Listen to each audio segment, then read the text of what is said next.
life doesn't necessarily have to be in that way where you create that huge amount of stress for your life. Like there's this huge power and benefit that comes from being a financially independent business owner where you get to choose to do business rather than have to do business.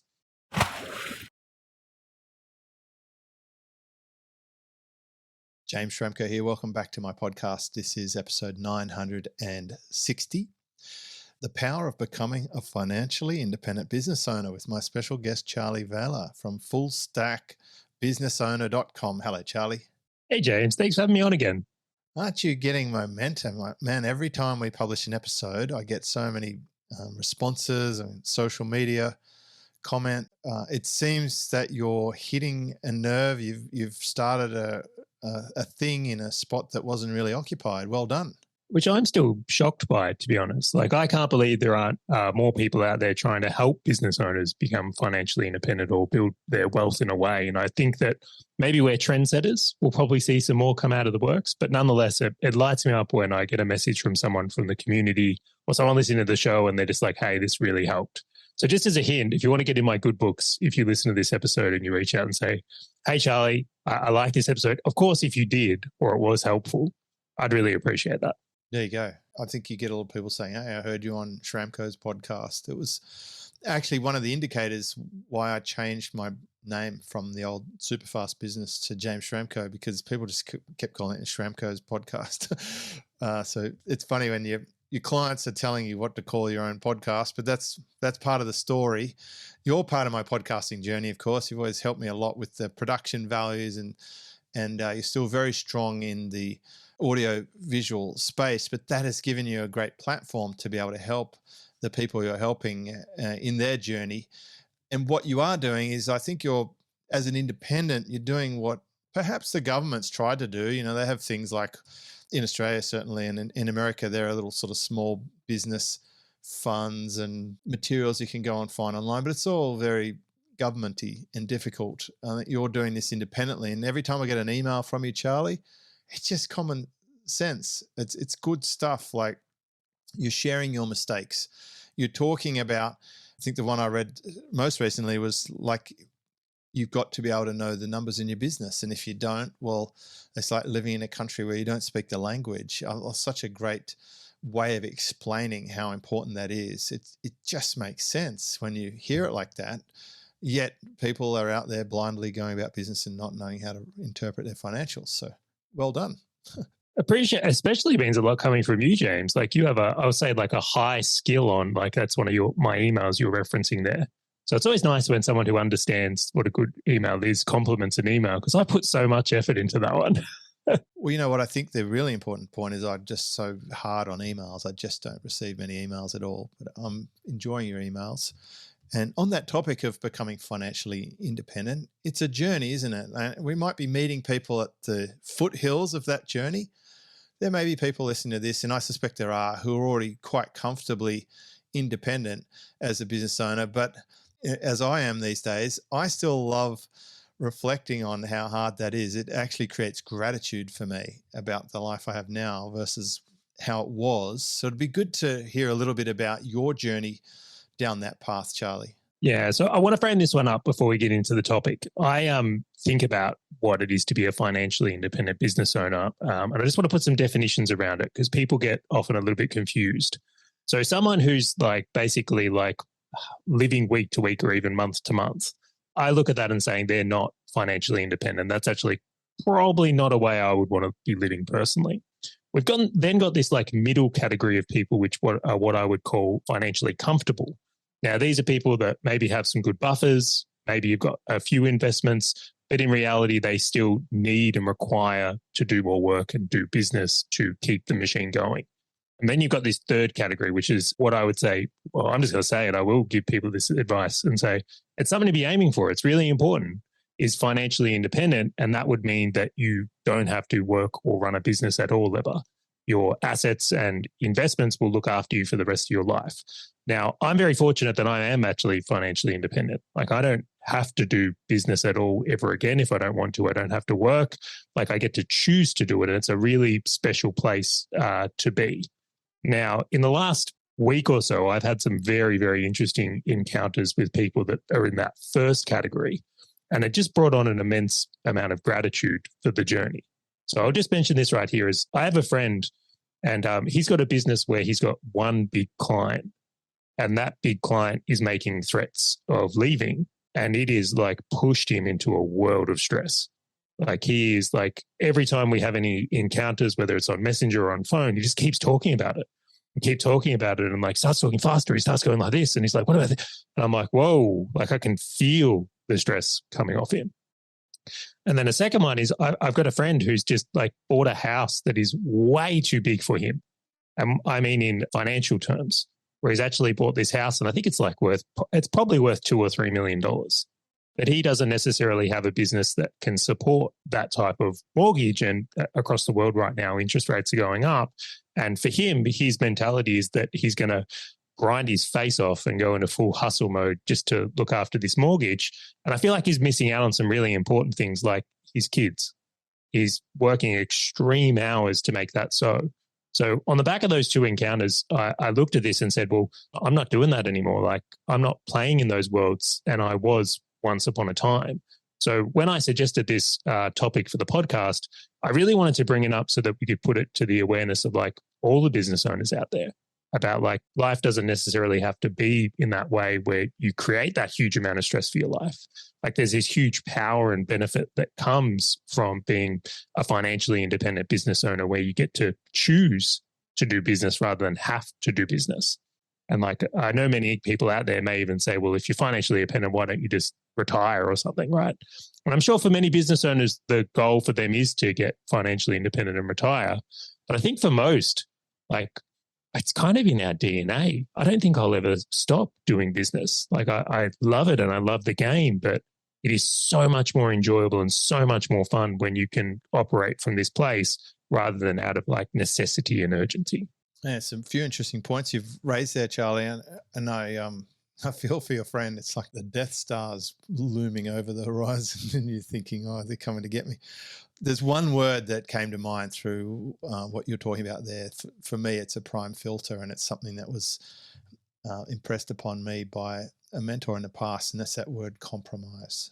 So let's take the business owner part of this equation. If you're not a business owner yet, if you work for someone else in a job, then you effectively do have one client, and it's your employer, and you have to be pretty trusting and hopeful that that will be a long-term sustainable relationship if you're going to go down that path. For me, that was not something I was confident about. I had very little trust that that was a long-term proposition. I felt like I was on a use-by date, and I needed to become a business owner to protect myself from that single source dependency of a salary. So that's the business owner side of it. In terms of financially independent, a lot of that is going to come down to your living situation. If you're a 20-something-year-old man in a Western society, not at war, you probably could survive off pretty low living costs. Lots of those people write books on personal development and wealth and whatever. And as fun as it is for them to do that, I can't take them seriously. I'm wondering how much does having a family change the way you think about this, Charlie? Well, I love that comment, James, number one, because some people certainly choose to, I suppose, get to financial independence with like extreme cost cutting. Well, there's a FIRE movement, isn't there? Yeah, which I mean, I'm actually in the FIRE community. I love that there's a group of people that are at least thinking this way and like trying to be clever and smart with ways that they can be financially independent. You know, and I know lots of communities of expats who live overseas in cheap countries, right? So heaps of them. I've spoken at their conferences and so forth.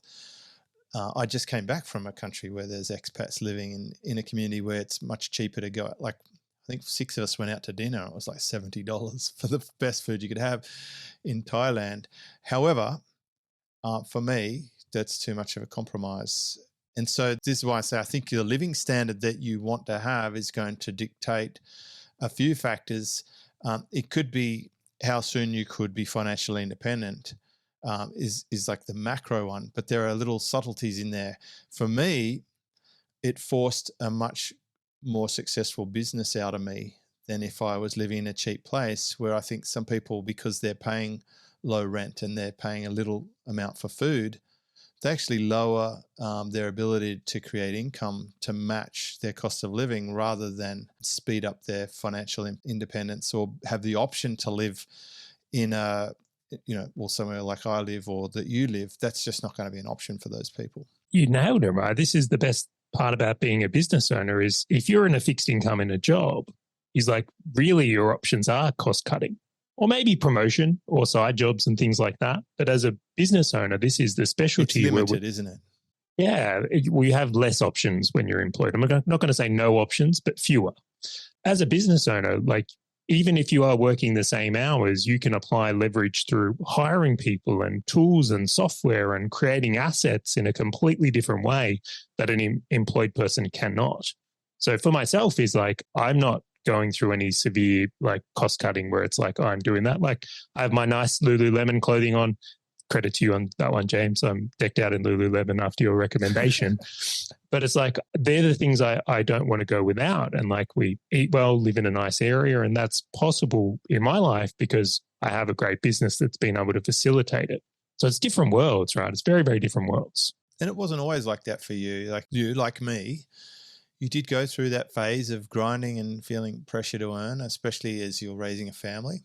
Yeah. So, and this is where I suppose I'd like to look back on it because if anything from this episode, I just hope that this inspires and brings awareness to this idea that people can make changes if they are in this category. Oh, I'm going to say 10 years. 10 years, I've said this a few times now, but I believe you can change just about every single aspect of your life in 10 years. And that might sound like too long for some, but I've now passed 5 lots of 10 years in my lifetime. So I know that it is achievable milestone for most. In 10 years, you could change the business you're doing, the clients you're dealing with. Your kids obviously change in 10 years, where you live, who you associate with, what hobbies and sports you do. Do you know I didn't surf 10 years ago? Just to put that in perspective. That's such a key part of your identity right now. It's a massive part of my life. I didn't live in the same state. I didn't surf. There's so many elements of my life that were different that's why I'm a big believer in this. I've experienced this myself. So no matter how bad things seem or how locked in or worried you are, and this is, like you, I speak to people too. I spoke to someone last week and he said, should he be worried? He said, everyone's on the news talking about inflation. They're talking about the cost of energy. They're talking about global climate change. They're talking about like all this. He was just in a panic. And I had to sort of metaphorically slap him out of it. I said, hang on a minute. None of that applies to you. I said, of all the people you know, like, are they happy or not happy? He goes, they're not happy. I said, right. Of all the people you know, do they have a job or a business? He goes, most of them have a job. I said, right. So already you're different. You have a business. Of all the business people you know, how well are you going compared to them? He goes, I'm going better than almost all of them. And I said, right. So you're in like now the top 1% of the top 1% of society. You're like, basically all that stuff doesn't apply to you. And he goes, oh. He goes, are you worried about it? I said, I'm not. I think this is the greatest time ever. Well, there's so much opportunity. This is the time you can buy things, and there will be more opportunities to buy things on sale. Like I have friends in America right now, for example, are buying houses for 50 or 70% less than what they might have listed for, and they're just cleaning up. Like this is the time for opportunity. This is the time to be excited about change. If there's one thing, and you're about to talk about this in more depth, that you want to be a master of, it's change. Accept change, embrace change, celebrate change, master change, and your next 10 years could be as radical as you want it to be. So back to you, Charley, and your story of change from where you started out, grinding, feeling pressure to earn. James, that was such a good point, though, on change, right? I think we often forget that it's like we want to change. We want our circumstances to be different. Well, then we must be willing to change and embrace it, which I think is an important one. But we'll come back to the topic at hand nonetheless. And I just wanted to share some of the differences that have really reflected in my life. So one of the key ones that I noticed was that when I needed to earn, because I had bills to pay that month, is that there was no ability to say no to work, no to clients. Like there was all this thing of like we had to take on work or had to do projects or had to work with certain people because it was a requirement of making payroll or keeping the lights on. And upon reflection of that, more often than not, they would take up spots for good clients or good projects. And in turn, what we would end up with is like carnage within the business. Take on a client you probably shouldn't have, which means in the next month they're going to churn or leave, or they're going to cause, you probably don't have all the things you need to deliver it well. So then your team becomes stressed because now they're doing things which are out of scope. Like it ends up you're putting like wrong ingredients in the machine. And then in turn, it causes a whole bunch of business carnage, which then leads to stress and longer hours. So for me these days is like, I will say no to things that aren't the right fit, or say no to people that I don't want to work with, or not take on projects that don't do it. And I think that alone made a huge impact on my just general enjoyment of business and life, because there was less doing things purely for short-term money focus and way more focus on playing a longer, bigger game in business. That's it. Like when I sometimes used to say yes to speaking at an event, and then as the calendar rolled along and I'd get closer to that date, and then I'm like, oh, okay, now I have to pack. Okay, now I've got to go to the airport. Now I've got to get on the plane. Now I've got to go away from my family for a week and speak at this event and do the whole thing. And I'm like, I didn't look after my future self very well back then. I'd look back at past James and say, why did you do this to me? Right? So this is a great metric, right? These are some really key points coming out of this episode. Like the idea that you can change everything in 10 years, the idea that you can look after your future self by making better decisions today. It's not an instant win, but it's a win that you'll be grateful for down the track. The idea that you could remove compromise over time to have that happen, celebrate lack of drama. It's so crazy, but in the previous episode of the podcast, episode 959, with a different guest, we were talking about the exact same things. You should, as soon as possible, avoid at all costs dealing with the wrong type of client, because they just perpetuate drama. They never end well. They might get you off the hook short term, but you're still compromised in an ongoing basis, which means you kind of lose anyway. And one of the great sayings that one of my mentors taught me was an empty flat is better than a bad tenant. I'll translate that for international audience. Like an empty house is better than a bad tenant. And I really do believe that. I'd rather have an empty house than have a tenant in there trashing it, causing drama, needing everything to be repaired, replaced, etc.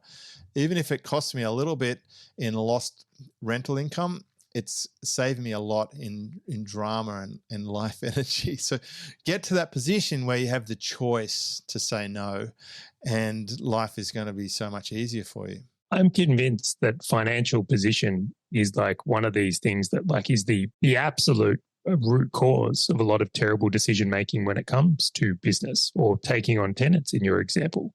Like if someone is, let's say, at least financially comfortable, where maybe they've got a couple of years of expenses in reserve or have built their wealth to a certain point, or they are at that financially independent stage, why would you compromise on taking on the bad tenant or taking on the client that wasn't right, or hiring that person because you were in a rush and needed a project completed instead of finding that like true A player? Right? All these things start to be like very, very like reversed. And I've certainly noticed the impacts of that and the knock-on effects in my own business and world. And it sounds like you have too, James. I can only imagine how many people you've worked with or seen inside of, because you've seen inside so many businesses where it's like if they just hadn't taken on a poor quality client, hired the B player when they needed the A, or put the tenant in the house that's there, is like how much of the frustration they have in their own business today would have been avoided. Well, one of the questions I ask when I take someone on is if they have a decision-making filter. And the most frequent answer is no. Right? It's kind of like, if someone's experienced an overloaded inbox, it's because they made choices to receive emails in the first place. They signed up and subscribed to just about everything. So it's kind of like someone who's morbidly obese has made decisions to eat a bucket of ice cream and 3 chickens and 2 pizzas and 5 bottles of Coke in a day. And some people actually do something like that. It's pretty scary to think, but they're making poor decisions that result in an outcome. So what is that saying? Like garbage in, garbage out. If you can make great decisions that set your future self up in a better position, start doing that as early as possible. That's why the now version of my life is better than previous versions of my life, because it's been a working process over time to refine my filters and adjust my decision-making process. Using hindsight's one of the most valuable possible tools ever to inform future decisions. So for example, they say don't make decisions when you're drunk, tired, emotional, etc. That's just a nice little rule of thumb, isn't it? It's a filter that you can check for. And I think you share some of these crazy stories in your emails and in your newsletter about some of the choices you've made where you were like later figured out you're probably incorrect and you've learned something from it. We talked about it in our previous episode together with a property purchase that you didn't buy, for example, because you were affected by the market going on and so forth. So yeah, I think we're putting together some really good sort of indicators how you might set yourself up to be more financially independent as a business owner. Have a business, grow it. There's infinite upside to having a business, but you can only ever cut costs 100%, as an employee. So you're kind of capped by your salary plus or minus a side hustle. And for goodness sake, don't expect that you're going to change your life around from winning the lottery or getting an inheritance, because I do feel that's a bit of a backup reserve that people hang on to. I know people who are waiting for an inheritance, and I definitely know people who are hoping to win the big one, the big lottery, but they have the same chance of getting struck by lightning twice as winning the big Powerball. So it's probably not going to happen. And if it does, I don't think they'll have the means to hang on to it anyway. I suggest that's probably accurate. I mean, the wouldn't they be? Stats show that. Like all the research shows that people lose their money within X number of years, I don't know, 3 years or 5 years. Which completely makes sense. But let's pretend you are convinced a big inheritance is coming and you will win Powerball in 10 years. Wouldn't it be nice to spend the next 10 years excited for that and in a good position rather than not? Like, you can still be financially independent and enjoy those benefits. It's not a zero-sum game. You can be financially independent and still get an inheritance or win Powerball. And not only that, you'll probably be in a better position to actually manage the money that you would inherit or get from Powerball, where you can enjoy it more. Yeah, but I think most people are missing one trait that I think is also very closely linked to having family, and that's responsibility. Huge one. The person waiting for that inheritance is generally lacking responsibility. They've abdicated. They're like, I'm not responsible for my own self here. I'll just rely on a handout. I'll just be entitled to this thing because that's how it works. And that's an unfortunate one. For me, and I'm not suggesting anyone will do this, but for me, having a child at a young age forced responsibility onto me. I absolutely admit I would not have done the things that I did at an early age unless I had a kid. That changed the game for me. It was an external factor that forced my hand.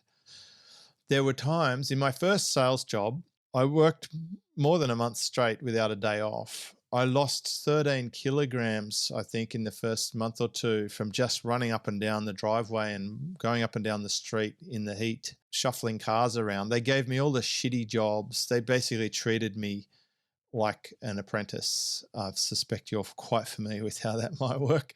They didn't rate me as a high performer or whatever. They were using me as cheap labor. I surprised them by coming first in Australia within the first 12 months, I imagine. But there were times when I wanted to quit, but I could not quit. So maybe your friend who's got the expensive mortgage is thinking, well, they're going to use this as forced savings. They're going to use this as the motivator to rise above it. And I hope they do. But I totally get your point about how shackling yourself with a non-tax deductible debt can erode your ability to leverage your financial performance, and also can cause you to not be present for your children. It's certainly something I've experienced in this part of my life that was not available to me, or didn't seem available to me earlier on. My first kids came at the same time as the internet. So I wasn't really there weren't some of the options available to me then that are available now. But I do feel like right now, and we're recording this in 2022, there are a lot more options available to young parents than there were, 27 years ago when I first had kids. The thing that gets me on that one, particularly on the people who get too much house, and this guy does have a good business. I'm not going to say he doesn't. He will likely come through, but it's the 10 years of his life he's going to be absent for, and the stress and everything that is coming from his position. Now, could he pull it off, and will he? He likely would. He's a very talented business owner. But is the price worth it? And that's something I think a lot of business owners really need to make, because you're never going to, in this case, he's never going to get that time back with his kids or his children. So was it necessarily the right move to make? And like in this example, quite an expensive home is going, if he was to buy a house worth $1 million, you can still get a lovely home in many parts of the country for $1 million. Even 1.5, that pressure and need to earn and that ability for him to be financially independent or more independent, or at least financially comfortable, would enable him to show up in a different way in the world. It really, really would. So I think that is more the thinking here. I'm not suggesting he should go and then suddenly buy the cheapest house possible or anything. I think there's a middle ground that can work here. But I do want to jump into another point on this one, James, and this is the health side of things. So I, after one of these conversations with my friends, I asked a good friend of mine, Grant, I said, have you noticed I've been different, let's say in the last couple of years? And like without hesitation, he's like, you're not the same person. And I was like, oh, wow, I didn't expect you to answer so instantly, like reactorily. And like I've been friends with Grant many, many years. He knows me quite well. And one of the things he said to me is that there's been a very distinct difference in my health and just presence with people in general. He said, you used to be quite short with people and direct, like you were always too busy and like you were always trying to get back to work or trying to get on your phone to close the next deal or trying to get to things. And he said, that type of behavior, when done for long durations of times, he goes, it really took some hits to your health as well. Like your overall health status wasn't great. Now, I just want you to imagine this is like if we're stressed and also our health is in decline and then we're showing up to do business the next day, I sincerely doubt that's the form we want to be rocking up into when business is something that requires so much thinking. So I look at this on like multiple layers again and just go, the knock-on effects of not being at least financially comfortable and then ideally financially independent is the tendency is that business owners don't look after their health. And the impacts of that as a consequence can be huge for them as well. And James, I make the observation is like once upon a time when you were working much bigger hours and doing the sales thing and all the rest compared to how you live today, like your health is chalk and cheese. Like you're very, very different, and even your more relaxed nature, I think many people would have picked up on since, especially you've gotten into surfing, where that never would have existed if there was this pressure to earn continually hanging over you. I'm a completely different person. I remember at some point when I was doing the crossover, when I still had a job and I was building my online business at night, a family member said to me, you will kill yourself if you keep this up. Because I was probably only getting 3 or 4 hours sleep a night. Was not fit or healthy or happy. I was just in a really survival mode, pure and simple survival mode. And I want to give that some Western context, right? I don't want to take away from a Holocaust survivor or, someone in war or a legitimate stuck out in the bush with no water type survival, but in a business life sense, it was not sustainable. And I knew I had to go for it. I had to run through the tunnel for the light and hope it wasn't an oncoming train, as that popular saying goes. I did make it, as it turns out, I made it through and I'll never go back. I'd say I'm unemployable. My hypothesis was that if I could let go of the day job that was shackling me to 60 or 70 hours of time per week, that I could make it. And I did. It's been a journey, that's for sure. But yeah, health-wise, fitness-wise, I have the lowest resting pulse I've ever had. Like, give you specific numbers back then. In the dealership, my resting pulse was probably something like 78. Now it's about 51, 52. I didn't surf back then. I sat at a desk or walked around the dealership. So I'm twice the age now as when I started in that industry. And I'm twice as fit. I'm stronger, fitter, mentally more acute. I'm extremely relaxed and hard to rile compared to back then. It was just all caffeine, short sleep, anger, stress. It was going to battle. It really was, putting on my armor and going to battle every single day to keep my job and to put wins on the board. The surprising thing is I'm really not competitive anymore compared to then. I'm not searching for massive acknowledgement or external signs of significance. I feel more centered and relaxed about who I am. I like that I can put this microphone away and stick a board under my arm and walk down to the ocean and go out for an hour or so into Mother Nature and survive. I can duck dive and catch waves and paddle around. I'll do 5 kilometers of activity and then walk back home, have a shower, and then go off to a cafe for lunch or something like that. It's just insane. The contrast is almost impossible to describe how different life is now than when I was under the pressure. My hope is that people listening to this who are feeling like their life isn't as good as they want could know that it's possible. It's not going to be easy. There will be punches to the face, in business. You'll get hits. It's part of life.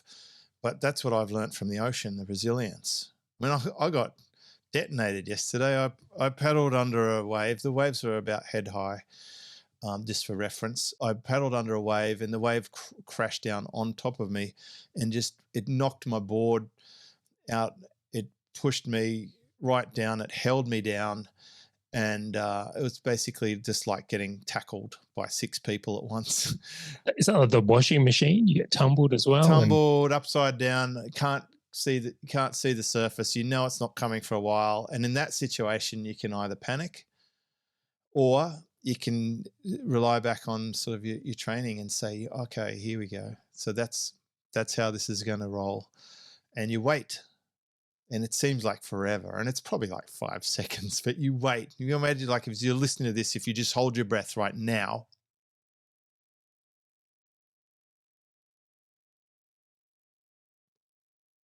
and then it finally releases you, and you come back up to the surface, and like it feels like you have impending doom. But anyway, to come out of that and to realize, you know what, we're way more capable than we give ourselves credit for. We've got so much reserve.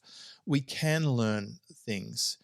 The best thing about the ocean, and this is especially in the context of now, like if you want to read the headlines and get scared, whatever the latest virus is or inflation or energy costs or whatever, like the ocean doesn't give a shit. It doesn't care about any of that. It doesn't care about Dan Andrews or Trump or Biden or whatever. It doesn't care about inflation, or it's just the ocean. It's just the best earthing that anyone could possibly have. I can go and surf and it all just disappears. And I do that every day. So to your point, Charlie, this all went somewhere for a reason. A level that you want to play at as a person and as a soul moving through life, I feel that does reflect on the immediate surroundings. It reflects on your family. It reflects on your relationships. It reflects on your business. It reflects on your customers. Do I attract better people into my life and better scenarios because I'm more calm and centered and relaxed and fit and healthy? I believe so. Yes, absolutely. I feel like it's all one big soup. And I take responsibility for myself because that's one thing I have control of.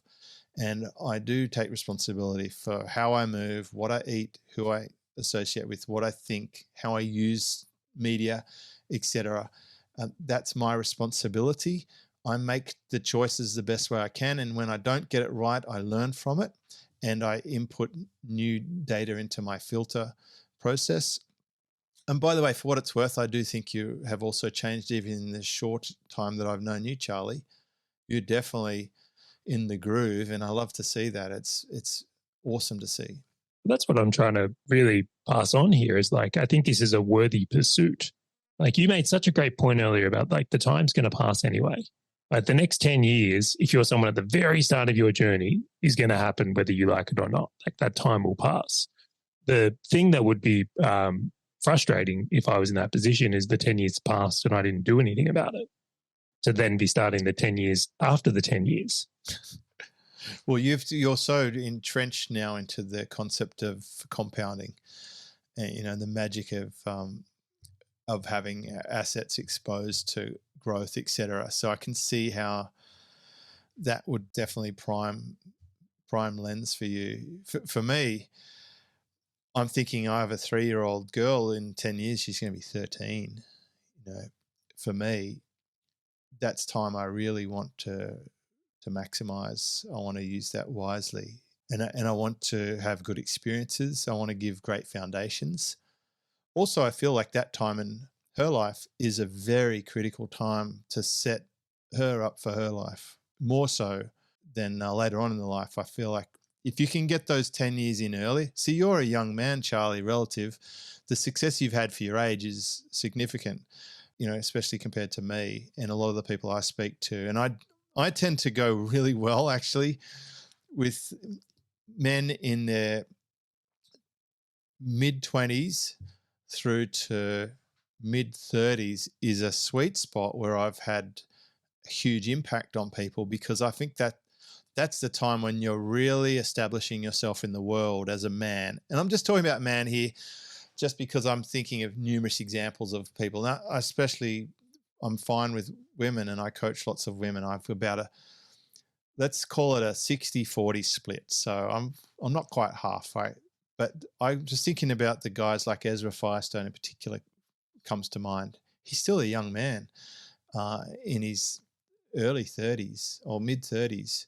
And he's just achieved so much in such a short time because he got sage advice in that 10 years. That last 10 years for him has been just profound, massive. I hardly see examples like that. 10 years for Ryan Levesque, same thing. I'm watching people like Pat Flynn just transform in front of my own eyes, like as he builds out his Pokemon channel and goes fishing. This is a different guy than the smart, passive guy who got punted out of an architect's firm, 12, 14 years ago, something like that. So this next 10 years, my intent would be for someone listening to this to have a fantastic next 10 years. Come back to us in 10 years and tell us how it went. That's how long-term I'm thinking. Been doing this podcast since 2009. So I've already established that I can do stuff for 10 years, but there's things I don't perpetuate for 10 years if it's not going to serve the future self. And that's why you have to be willing to let go of stuff, to cut, prune, eliminate, delete the things that aren't serving your future self as well as you could. Yeah, huge, James, huge. So what are some practical steps we can do as a result of this episode? I've sort of laid down some intentions from my perspective, but I'm interested in what you think, Charlie. Yeah, I actually think it would be a terrible episode if all we did is just sell the benefits, which is what we've done. We're basically talking about how great it is to be a financially independent business owner. And if we haven't done that enough, I'll chime in on it again and say it's awesome. Do it. No, I think we've given a couple of some practical points here. The first one is to know that it's possible that 10 years is a realistic time frame to have complete transformation, that you should reduce and eliminate compromise at every possible opportunity. Do things today that will put your future self in a better position, and that in particular, that's health and fitness and finances and relationships.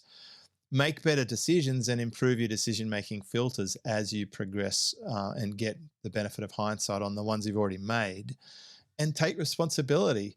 Have a great life despite whether you're going to get an inheritance or win the lottery. Basically, I rely on the fact that may never happen, and that's okay. It'll be okay. I'll throw in a few more on that. I think I really want to encourage business owners to come and listen to the Full Stack Business Owner podcast. Oh, absolutely. And get the emails as well. They're really good food for thought. Yeah. And part of that is awareness. I think we get so busy running our business that we forget about this money side of things. So by tuning into the show, and there's others out there, although I hope you listen to mine, the idea being is that if you're listening to a podcast on this topic or getting an email from me where I'm unpacking these ideas, it's going to help you stay focused on this journey. You're not going to fall through the cracks or fall off in a way that other people do. I think awareness is a huge piece. The second thing I would say is that for many business owners, one of the critical skills to this part of it is the financial skills. So this in the business owner term is I dare say you probably want to firm up your relationship with your bookkeeper and accountant and start making sure that they're aware of what you're trying to achieve. So I imagine all business owners, or nearly all that listen to this podcast, would have a bookkeeper or accountant, is if they were getting more practical help from those roles on how they can be doing things financially and how they're progressing towards their own financial independence. Again, that's going to start putting some of those things in place that I think would be very beneficial to a business owner getting to operate more from the place we do, James, which is this financially independent point, which I think is huge. Do you have a go-to bookkeeper for Aussie businesses? Yeah, so that's actually something we've been working on. I get that question all the time. And one of my big challenges with bookkeepers and accountants is they're not the greatest at communicating with business owners. They're not the greatest of like bringing the awareness to this. So we're actually working with a bookkeeper at the moment. And if anyone wants to reach out, I'm more than happy to connect. But the idea being is that we're trying to get a bookkeeping service. I shouldn't say trying, we're actually building this right now that's more focused on helping business owners fulfill the financial independence and wealth component as well. So not just providing, let's say, hey, here's how your business did this month, but hey, here's how your business did this month, and here's how you're progressing towards your own wealth journey. So you get to, I suppose, get more of a, like, this is the result from my business and how it's building the personal side of my wealth. Such an important point you make about communicating well with your bookkeeper. I've got a great accountant, and he understood when I wanted to buy Mercedes-Benz AMG C63 Coupe 507 limited edition. That was about $200,000, brand new. And even though the luxury car threshold in Australia at the time was probably like $45,000 or something, he understood why that was part of my personal journey and how that could be an important phase that I needed to go through.